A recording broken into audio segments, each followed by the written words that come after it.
Bonjour ou bonsoir à tous, suivant l'heure à laquelle vous regarderez cette vidéo. C'est votre présentateur de l'émission Chronique Paranormale, John Sinclair. Aujourd'hui, dans cet épisode 39, l'équipe Elistar et moi-même avons décidé de vous raconter l'histoire de Hanako, le fantôme des toilettes. On sait très peu de choses sur cette légende urbaine japonaise, car il existe plusieurs versions de son histoire. Mais on sait que ce serait un yurai, un esprit malveillant et vengeur d'une petite fille qui hanterait généralement les toilettes des bâtiments scolaires. Le plus souvent selon les différentes versions de la légende rapportées par différentes écoles du Japon dans le 3e cabinet du 3e étage des toilettes des filles. Même la description sur son apparence physique pour les personnes l'ayant croisée sont très variées, mais si on devait vous décrire un portrait simplifié de cette entité, alors elle aurait de longs cheveux noirs et porterait le plus souvent un uniforme d'école avec une jupe rouge. Si nous nous intéressons de près sur la nature exacte de ce fantôme, on sait qu'elle ne s'attaque pas aux humains à partir du moment où vous ne cherchez pas à la provoquer et que vous évitez d'être dans les lieux où elle apparaît régulièrement. Cependant, quand est née cette légende urbaine ? Quelle en est l'origine ? Là encore, plusieurs hypothèses ont été avancées, mais les plus fréquemment entendues sont les suivantes. Selon certaines personnes, Hanako serait le fantôme d'une petite fille qui serait morte pendant la Seconde Guerre mondiale en voulant jouer à une partie de cache-cache avec des amis. Elle se serait cachée dans les toilettes et lorsqu'un avion est passé pour bombarder son école, elle serait morte sur le coup. Une autre possibilité suggère que cette jeune fille aurait tenté d'échapper à quelqu'un voulant lui faire du mal.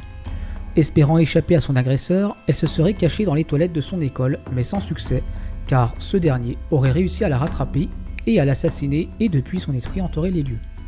La dernière version officielle sur l'origine de cette entité suggérerait que de son vivant, c'était une étudiante qui aurait été mal dans sa peau et qui se serait suicidée dans les toilettes de son école où elle serait tombée par la fenêtre involontairement. Mais bien sûr, ce ne sont là que des théories avancées car l'origine de cette légende reste pour le moins mystérieuse. Et de plus, on retrouve les premières références seulement à partir des années 80, alors que si on s'intéresse de plus près aux mythes urbains, cela pourrait être beaucoup plus ancien. Plusieurs Japonais sont même persuadés que cette triste histoire peut être reliée à plusieurs affaires de suicide et de meurtres déroulées dans différentes écoles et qui n'ont jamais été résolues.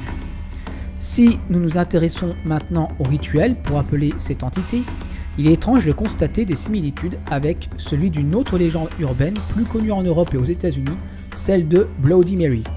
Comme toute tentative de rentrer en contact avec une entité, je vous déconseille fortement de tenter l'expérience car vous ne pouvez pas savoir sur quoi vous allez tomber, à moins d'être sceptique, mais ceci est à vos risques et périls et vous voilà prévenu.